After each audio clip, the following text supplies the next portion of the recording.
प्रिय श्रद्धालुओं, जय श्री कृष्णा, जय श्री राम, जय श्री राधे राधे, जय श्री नारायण। इस प्रवचन में आपको श्रवण कराएंगे प्रलंबासुर नाम के राक्षस के वध की कथा।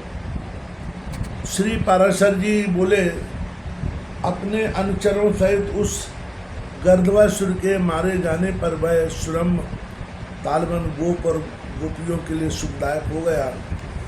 तदनंतर धेनुकासुर को मारकर वे दोनों वसुदेव पुत्र प्रसन्न मन से भांडीर नामक वटवृक्ष के तले आए। कदने पर गौ बांधने की रस्सी डाले और वन माला से विभूषित हुए वे दोनों महात्मा बालक श्रृंगनाद करते गाते, वृक्षों पर चढ़ते, दूर तक गंगे चराते तथा उनका नाम ले लेकर पुकारते हुए नए सिंगों वाले बछड़ों के समान सुशोभित हो रहे थे। उन दोनों के वस्त्र के अनुसार सुनहरी और श्याम रंग से रंगे हुए थे तथा वे इंद्रधनुष युक्त श्वेत और श्याम मेघ के समान जान पड़ते थे। वे समस्त लोकपालों के प्रभु पृथ्वी पर अवतीर्ण होकर नाना प्रकार की लौकिक लीलाओं से परस्पर खेल रहे थे।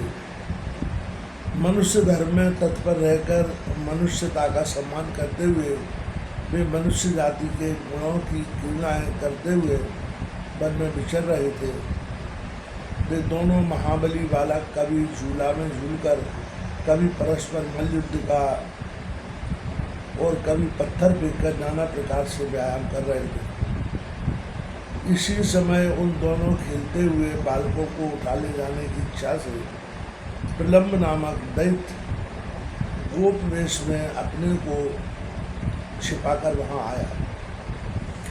दानव श्रेष्ठ प्रलंब मनुष्य न होने पर भी मनुष्य रूप धारण कर निशंक भाव से उन बालकों के बीच घुस गया। उन दोनों की असावधानी का अवसर देखने वाले उस दैत्य ने कृष्ण को तो सर्वदा अजय समझा, अतः उसने बलराम जी को मारने का निश्चय किया। तदनंतर वे समस्त ग्वाल बाल हरिणा क्रीड़न नामक खेल खेलते हुए आपस में एक साथ दो बालक उठे। तब श्री दामा के साथ कृष्णचंद्र, प्रलंब के साथ बलराम और इसी प्रकार अन्यान्य गोपों के साथ और ग्वाल बाल होड़ बदकर उछलते हुए चलने लगे। अंत में कृष्णचंद्र ने श्री दामा को, बलराम जी ने प्रलंब को तथा अन्यान्य कृष्ण पक्षीय गोपों ने अपने प्रतिपक्षियों को हरा दिया। उस खेल में जो बालक हारे थे वे सब जीतने वालों को अपने अपने कंधों पर चढ़ाकर भांडीर बट तक ले जाकर वहाँ से फिर लौट आए।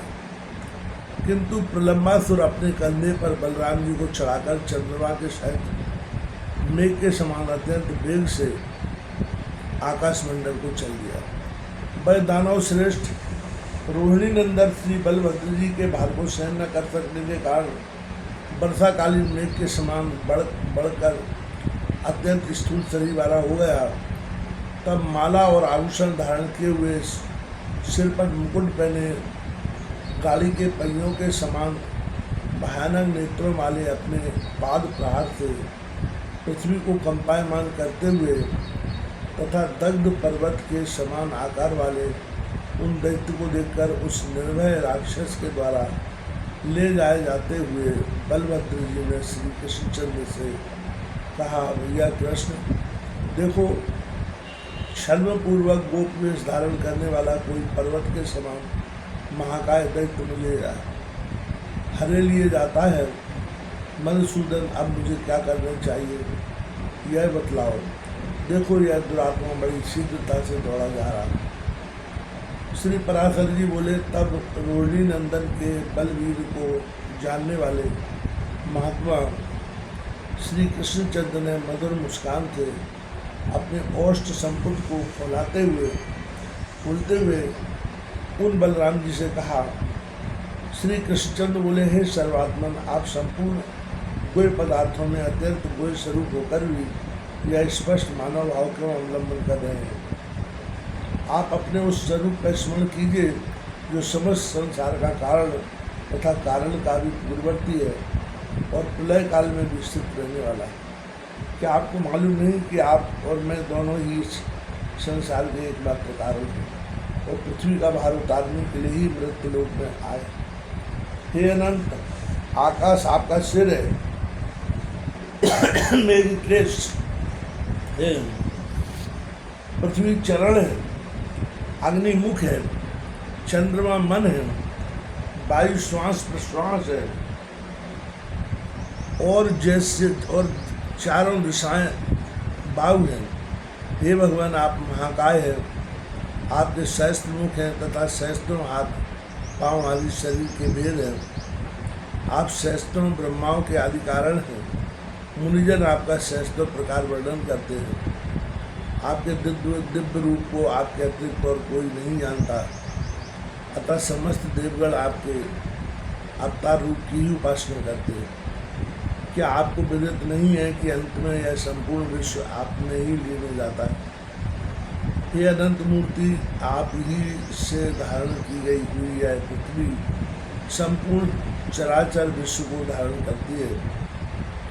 ये अज निमेश आदि काल स्वरूप आप ही कृतयुग आदि वेदों से इस जगत का ग्रास करते हैं। जिस प्रकार बड़वा नल से पिया हुआ जल वायु द्वारा हिमालय तक पहुंचाए जाने पर हिम का रूप धारण कर लेता है और फिर सूर्य किरणों का संयोग होने से जल रूप हो जाता है, उसी प्रकार है यह समस्त जगत रुद्रादि रूप से आप ही के द्वारा विनष्ट होकर आप परमेश्वर के भी अधीन रहता है और प्रत्येक कल्प में आपके हिरण्यगर्भ रूप से सृष्टि रचना में प्रवृत्त होने पर यह विराट रूप से स्थूल जगत रूप हो जाता है।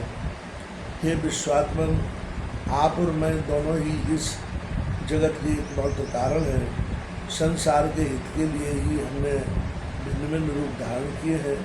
अतः हे अमेय आत्मन, आप अपने स्वरूप को स्मरण कीजिए और मनुष्य भाव का ही अवलंबन कर इस दैत्य को मारकर बंधुजनों का हित साधन कीजिए।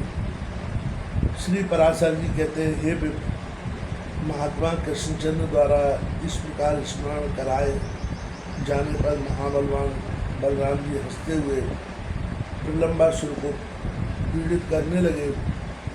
उन्होंने क्रोध से नेत्र लाल करके उसके मस्तक पर एक गुच्छा मारा, जिसकी चोट से उस दैत्य के दोनों नेत्र बाहर निकल आए। तदनंतर वह देव श्रेष्ठ मगज मस्तिष्क फट जाने पर मुख से रक्त वमन करता हुआ पृथ्वी पर गिर पड़ा और मर गया। अद्भुत कर्मा बलराम जी द्वारा प्रलंबासुर को मरा हुआ देखकर गोपगण प्रसन्न होकर साधु साधु कहते हुए उनकी प्रशंसा करने लगे। प्रलंबासुर के मारे जाने पर बलराम जी गोकुल द्वारा प्रशंसित होते हुए कृष्णचंद्र के साथ गोकुल में लौट आए।